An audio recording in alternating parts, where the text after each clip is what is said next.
Jeunesse de la France Insoumise, Jean-Didier Berger également présent. Bonjour, merci d'être avec nous. Maire LR de Clamart, vous êtes membre de la direction de la campagne de Valérie Pécresse et Xavier Iacovelli. Bonjour. Bonjour. Monsieur le sénateur, La République En Marche, délégué général de territoire de Progrès. Dimanche dernier, un reportage de Zone Interdite a donc montré la gangrène de l'islamisme dans certains quartiers de Roubaix, ville la plus pauvre de France. On a appris depuis que la journaliste et animatrice de M6, Ophélie Meunier, a été menacée et elle est placée sous protection policière. Écoutez le sentiment de Brice Hortefeux. C'est très révélateur des tensions qui apparaissent dans notre société. Et on voit que cette société se radicalise et devient de plus en plus violente.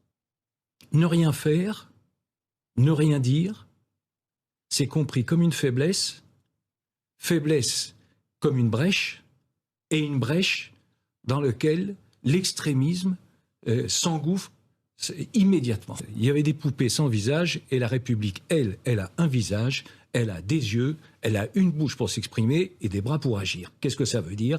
Ça veut dire qu'il faut être intransigeant, et que tout recul, tout silence, toute faiblesse est compris comme une brèche dans laquelle les extrémistes peuvent s'engager. Donc là, c'est une observation. Une journaliste fait son travail, elle est menacée, elle est obligée d'être placée sous protection. C'est un exemple supplémentaire de la dérive de notre pays. Et le ministre de l'Intérieur qui affirme que tout est fait pour protéger ceux qui sont menacés, Xavier Iacovelli, est-ce que l'exécutif en fait assez ? En tout cas, contrairement à ce que peut dire effectivement Brice Hortefeux, il n'y a pas un silence de l'exécutif. L'exécutif, depuis le début, et d'ailleurs c'est ce gouvernement, cette majorité qui a mis en place la loi contre les séparatismes. Donc c'est un sujet qui est pris à bras-le-corps avant même le sujet sur Ophélie Meunier et les attaques inadmissibles dont elle est victime. Donc effectivement, à la fois l'État protège, et donc en l'occurrence met une protection autour d'Ophélie Meunier, ce qui est un vrai problème. C'est-à-dire qu'aujourd'hui, on est obligé de protéger des journalistes qui font leur boulot. On est obligé de protéger des enseignants qui sont là pour éveiller les consciences aussi des élèves. Donc il y a un vrai sujet, il ne faut pas le nier. Et je pense que le gouvernement a pris ça à bras-le-corps. Et d'ailleurs, pour lutter aussi contre la radicalisation, lutter contre le terrorisme et notamment les différents réseaux, c'est aussi pour ça que ce gouvernement a doublé les effectifs en termes de renseignements généraux pour justement lutter et permettre de lutter plus efficacement contre toutes les formes de séparatisme. David Guiraud montrait une certaine réalité. Pour vous, c'est un acte islamophobe? Non mais, moi, Hortefeux, c'est de l'art.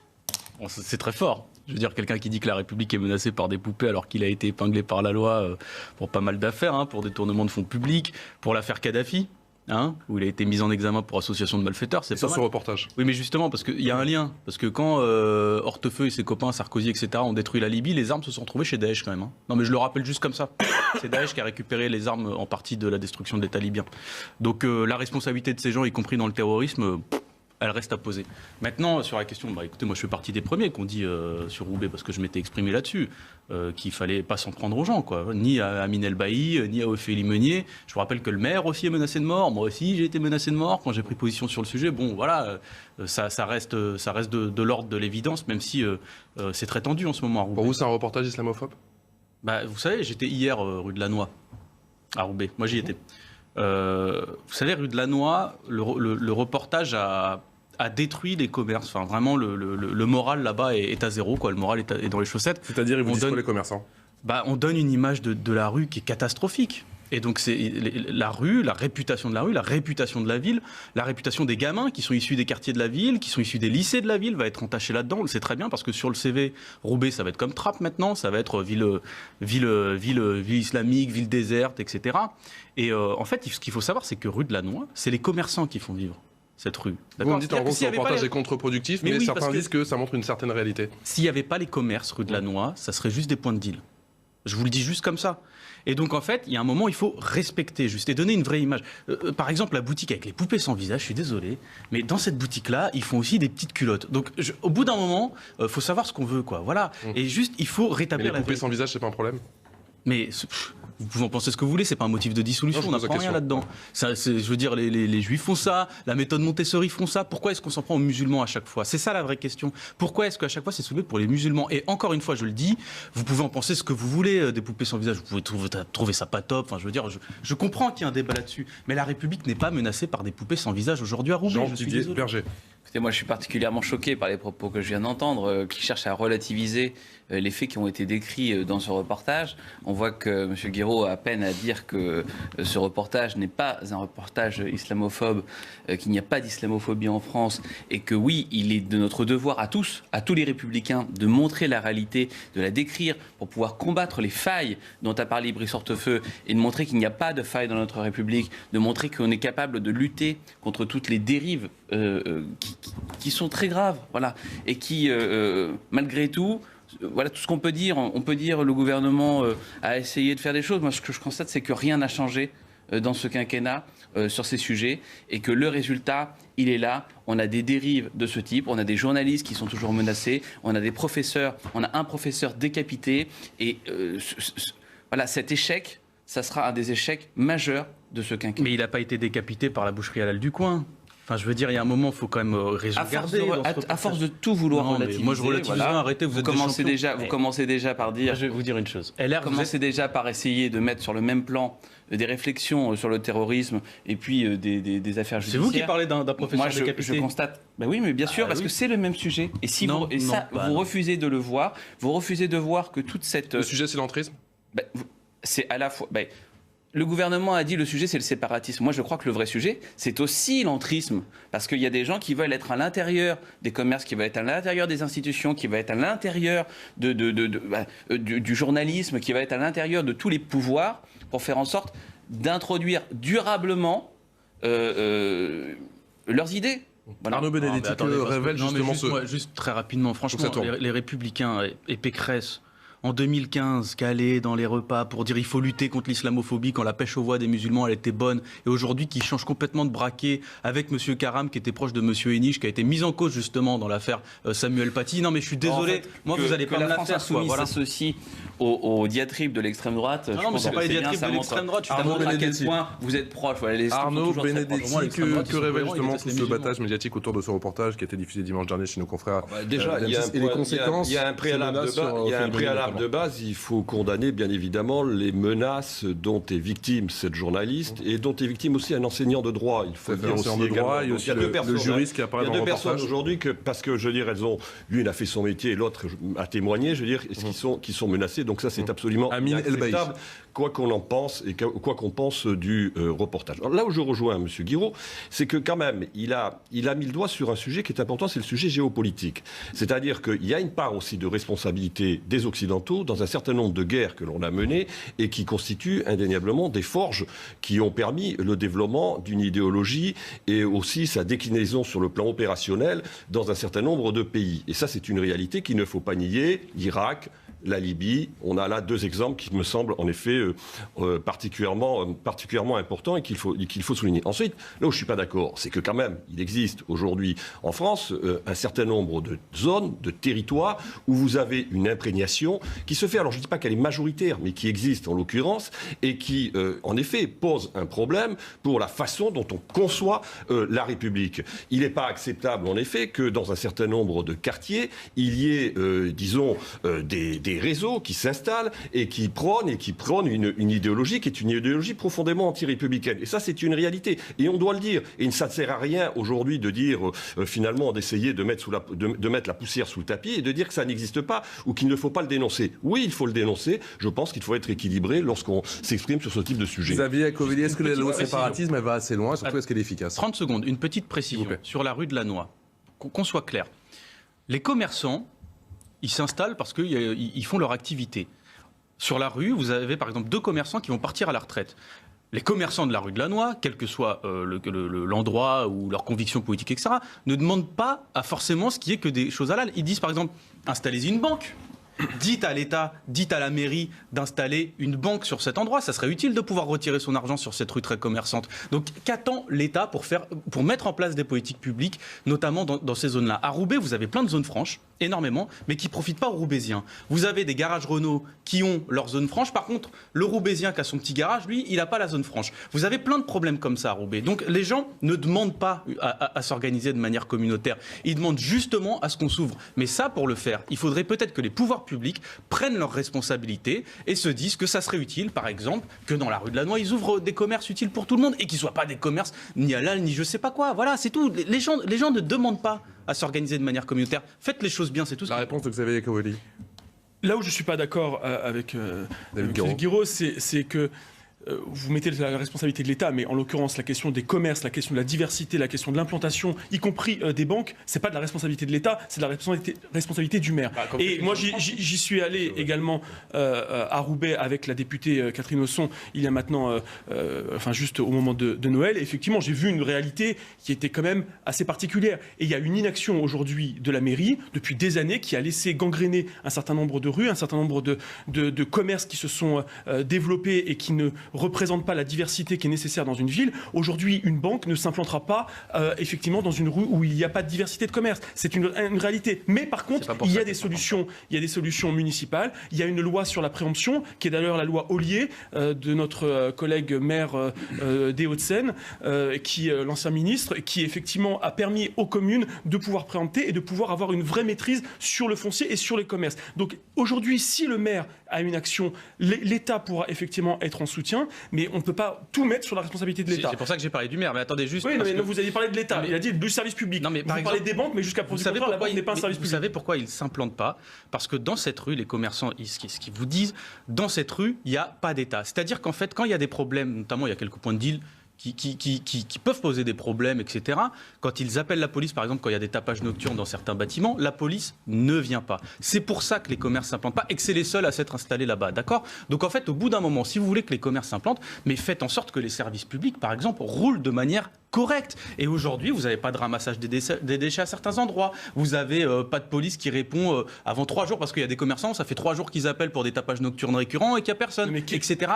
Qu'on doit donc, accentuer le nombre de patrouilles de police, c'est une réalité. Et c'est d'ailleurs pour ça qu'on a augmenté les effectifs de police, qu'on a changé les véhicules, on a changé 50% du parc. Mais ils ne viennent pas, les policiers.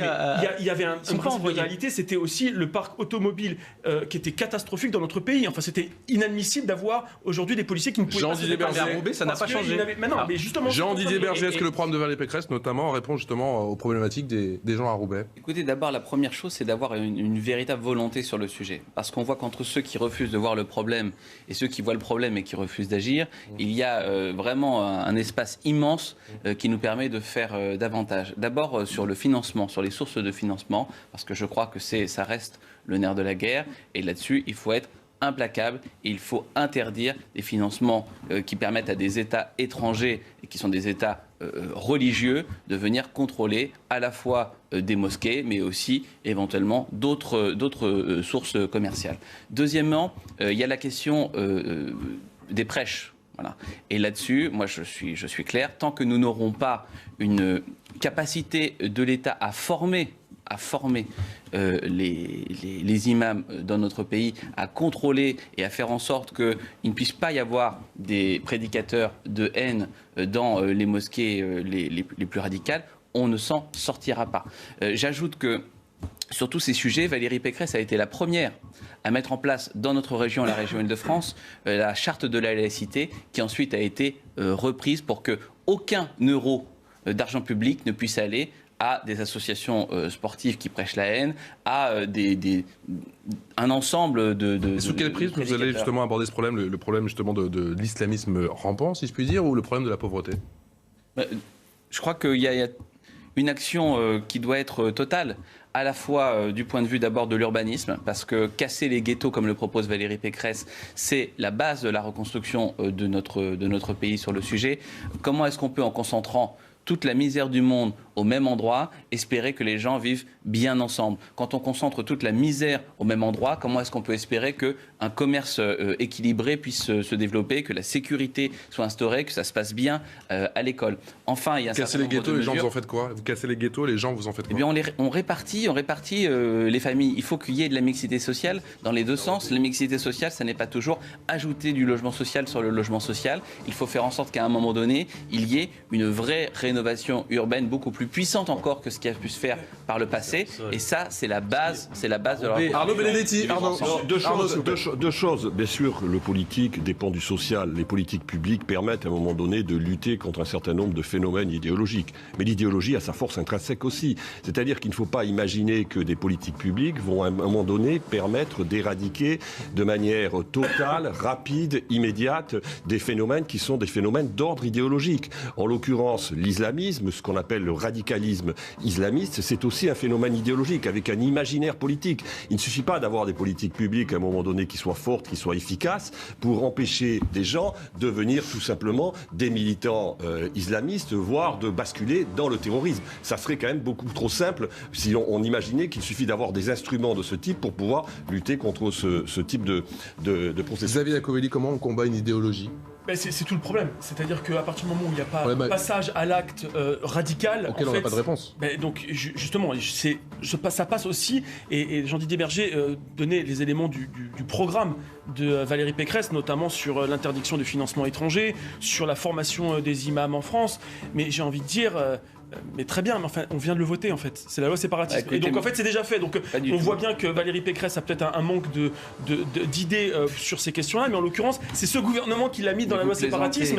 Et donc, bien sûr que ça ne va pas forcément. Ça n'est absolument pas fait. Et d'ailleurs, je n'ai pas interrompu, monsieur le maire. Oui, mais d'accord. Mais moi, je n'ai pas dit de contre-vérité. Je pense qu'il y a un vrai sujet sur la lutte contre l'idéologie, mais comment est-ce qu'on lutte contre une idéologie quand elle reste encore dans le cercle privé? Là où on peut lutter contre une idéologie, c'est quand elle est sur la place publique. Et là, on peut, contre les prédicateurs, on peut lutter là-dessus. Et c'est ce qu'aujourd'hui, le gouvernement tente de faire. Mais il faut aussi faire attention. Et vous parliez, monsieur le maire, également, qu'il fallait effectivement éviter les ghettos, la concentration de logements sociaux. Moi, j'y suis complètement favorable. Complètement favorable. Mais pour ça, il faut aussi que les mairies, et notamment détenues par les LR, acceptent de prendre leur part de logements sociaux. Et vous le savez très bien que c'est pas forcément... Écoutez, moi, je ne soutiens pas le président de la République qui a dit, à l'occasion du rapport Borloo, que ce n'était pas deux mâles blancs de moins de 50 ans qui allaient faire la rénovation urbaine dans notre pays. Quand on commence à racialiser l'esprit de la politique dans notre pays... Répondez sur la question du logement, sur le fait que les mairies LR aujourd'hui, pour la plupart, refusent la construction de logements sociaux. C'est tout à fait faux. D'ailleurs, moi je suis un maire LR, moi j'ai 30% de logements sociaux. Vous êtes d'ailleurs originaire d'une ville LR également qui a plusieurs dizaines de pourcents de logements sociaux. Et avec un maire qui a été là pendant très longtemps, Christian Dupuis, qui était à la tête même de l'office départemental HLM. Donc les caricatures auxquelles vous vous prêtez n'ont absolument... Une fois n'est pas coutume, c'est David Guiraud qui va jouer les arbitres. David Guiraud, vous avez hérité d'une ville. David Guiraud. Puisqu'on a parlé de Roubaix, il ne faut pas avoir de discussion hors sol. Il y a de la rénovation urbaine. À Roubaix, il y a plusieurs plans en rue, d'accord, de grandes rénovations urbaines. Le problème, c'est qu'elle se fait sans les habitants, cette rénovation urbaine. Si vous voulez faire reculer ce qu'on appelle le communautarisme avec des grands mots, peut-être qu'il faudrait faire confiance aux habitants des villes. À Roubaix, par exemple, vous avez dans la culture, vous avez des grands lieux de culture, parce qu'il se passe plein de choses à Roubaix, et c'est une belle ville d'un point de vue culturel, mais par contre, vous avez plein de gens, notamment des quartiers, qui n'ont pas accès, qui n'y vont pas dans ces lieux culturels. Comment est-ce qu'on fait pour les intégrer? Dans le sport, vous avez des grands champions qui sont payés 0 € à Roubaix. Dans les études, vous avez plusieurs endroits d'excellence en termes universitaires, mais il n'y a pas de Roubaisiens dedans. Vous comprenez? Ce que je veux vous dire, c'est que même dans les zones franches, dans l'organisation économique de la ville, tout est fait pour que la ville soit attirante, mais par contre, les Roubaisiens n'en profitent pas. Et après, vous vous étonnez que les gens se replient sur leur bulle, parce qu'ils ont l'impression qu'effectivement, que ce soit l'État ou les pouvoirs publics de manière générale, ne s'inquiètent pas vraiment de leur vie, mais plutôt juste de la croissance économique de la ville. Parce qu'il y a de la richesse à Roubaix, mais elle est très très mal répartie. Vous avez plus de 40% de taux de pauvreté, vous l'avez dit. Dans un instant, avec le débrief bien sûr de ce grand rendez-vous, l'invité c'était Brice Hortefeux, soutien de Valérie Pécresse. Pourquoi Nicolas Sarkozy tarde ?